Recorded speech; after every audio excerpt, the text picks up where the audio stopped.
What's going on, guys? Thank you for tuning in to another video. In today's video, I'm finally gonna be installing my coilovers on my IS300. As you can see, I already started a little bit of it. But yeah, guys, the reason I started the video after doing all this stuff is because I already knew on this one particular side, this rear, there's this one bolt. When I was changing my shocks a while ago, I couldn't change the shock because of this one bolt, and if I couldn't take it off then, I had to take it off now, because then I can't put in my coilover, and there's no point in doing the rest of them. I can't even complete the job. So let me guys show you what this bolt actually looks like. Yeah, so this is the bolt that I was so desperately trying to get off. As you can see, it's like, just let me see, put it in the sun. So yeah, as you can see, this thing, I try and cut through it. This thing is mangled up. It was just it just wouldn't come off. So yeah, this is the aftermath of all the time I had to put into What are you doing? I'm trying to film here. This is the aftermath of me trying to take this off. I don't even know what you're doing. What are you jacking up? Sit there. Why would I sit on that? So I can raise you. No, Nate. What is she on? Stop, I didn't shave my leg. On? Don't show my leg, I didn't shave them. Alright, so basically when I'm doing the rear first, so this is the rear. There's two bolts right here, and there's one right there, one there on each side. You're gonna take those off. Those are 12s, and then you gotta take off, well, on the other side of this bolt there's a nut for both of these. You gotta take both of those out. This is the one I was having a problem with, which is that nut over there. It was on the bolt on the other side. I could not get it off, so you gotta make sure to get those two off, because this holds the strut in place, and that's for the sway bar end link.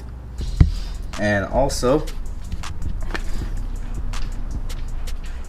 you gotta take out, well, you gotta move all this stuff, and then you have to loosen those 3 bolts for the top of the strut. So that way, when you get all those out, then the coilover, you can take that out and then put the coilover in.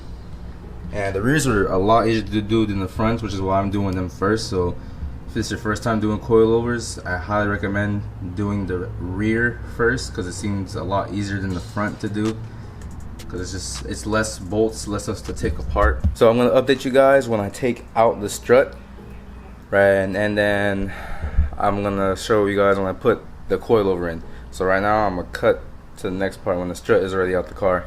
Alright, finally got the old strut out. I just put the coilover in. That thing looks nice as hell. Yee. Look at the comparison. This is the side with the coilover. I'm going to the other side. This is the side without the coilover. Huge difference. Still gotta adjust it though, because that looks like it'd be way too low. So I'm gonna see about adjusting it, how high or how low I want it. And also, if you are doing this yourself, make sure you get a spring compressor, because getting that strut out was a pain to do. I actually had to get my dad's help to push down on the whole assembly to force it down so I can shimmy the strut out, but it's much more better with the spring compressor. Alright guys, so some time has passed and I feel like a complete idiot right now, because I went to AutoZone. I got the spring compressor. It's actually on the spring right now, those 2 little things on the spring.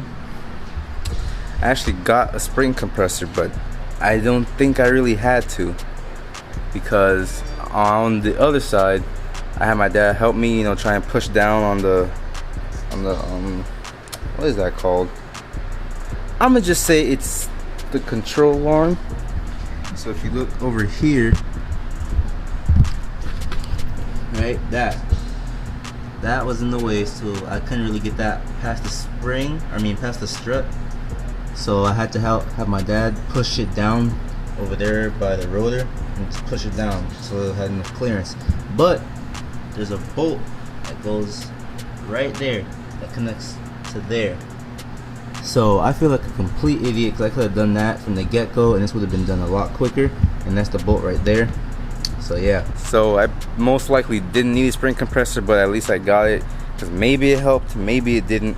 I don't know. It's already on there compressing, so I can't really say much about it. But yeah, so that's just one other bolt I have to remove. It's 3 instead of 2.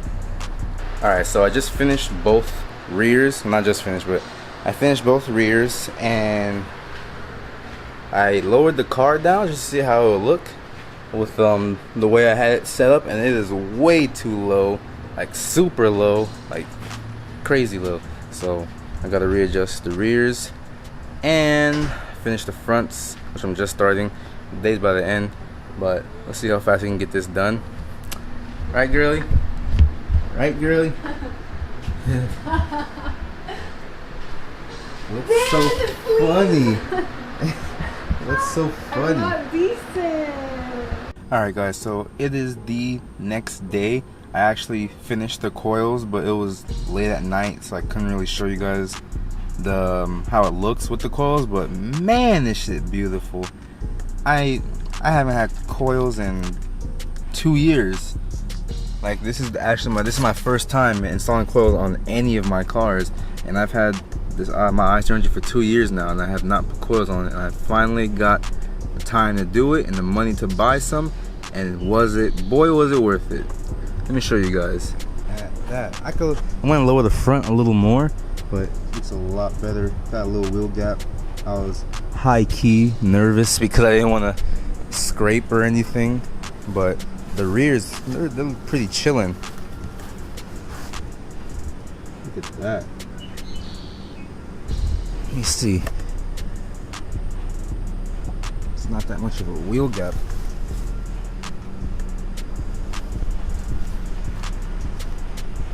So yeah guys, this is my IS300 now with coilovers. Looks 10 times better. Definitely worth it.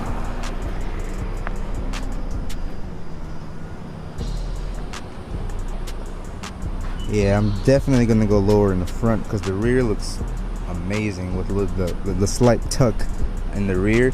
But the front still have a little bit of a wheel gap, but still I'm pretty impressed. And it rides really nice. It rides just like kind of like stock, but just a little stiffer. But I like that it's stiff. So yeah guys, that's gonna be it for the video. I hope you guys enjoyed it. Please give it a thumbs up if you did. Remember to subscribe to my channel. I really appreciate anyone who does. And if you haven't already, follow me on Instagram. I post there all the time on my story and on my feed about anything I'm doing to my car. So if you want to stay up to date on what's coming up next for the next video, just follow me on Instagram. I'm put it like right here, Dan_Lex. I'll see you guys in the next one. I'm out.